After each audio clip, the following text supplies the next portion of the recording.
Yes, so yesterday we saw from early on in the day a resurgence in these protests. It wasn't that they'd stopped over the last few weeks, but they had slightly lessened. There were smaller groups. And then from yesterday, protesters said they were announcing a week of wrath against the government and the elites who they say are causing the problems in this country. That started with roadblocks, fire roadblocks. We saw tyres and dumpsters blocking roads across the country. And then as it moved into the evening, protesters gathered around the central bank building here in Hamra. They stormed down the barricades outside. They broke the glass at the entrance to that central bank building. And then as hundreds of riot police arrived and started to push them down this street where I'm standing, block by block they were pushed back. And as they destroyed the facades of many other banks, as you can see around me, just behind me, one of those banks now, where they're trying to put up new barricades in front of them to protect the building, because of course most of these have glass facades. So it was block by block on this street last night, moving backwards, riot police firing volleys of tear gas, again and again fighting corner to corner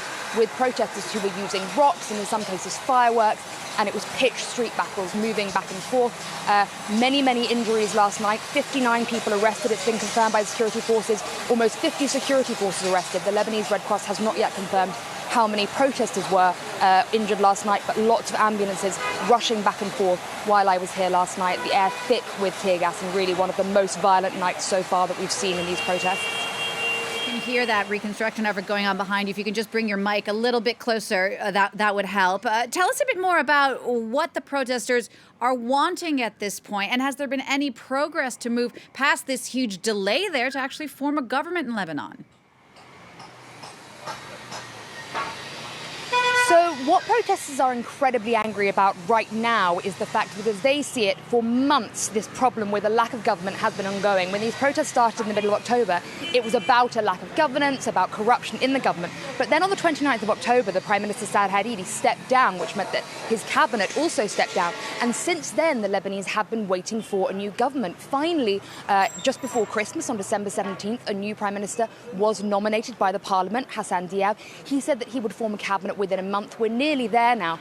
Tomorrow will be a month since he was nominated. Absolutely no news on a new cabinet. And meanwhile, people here, there is a severe economic crisis in Lebanon. So far, between 35 and 40% is the value that the Lebanese lira has lost in just the last couple of months. And that directly translates into people's everyday shopping baskets, people struggling to pay their rent, struggling to feed their families. It really is a crisis. And what they're saying right now, these protesters, is what they want, of course, is a new government. Really, they want new elections soon as well, and a completely different political class. But more immediately, they want the current parliament to bring in an emergency government that can find some way to tackle this economic crisis and help people to survive and try and reverse these problems. Because really, as I say, day by day, the situation is worsening, and they feel like there is a complete lack of governance. And what's happening right now is the parliament is infighting and trying to get ministers who they want to back their parties, rather than really tackling the extreme crisis here in the country.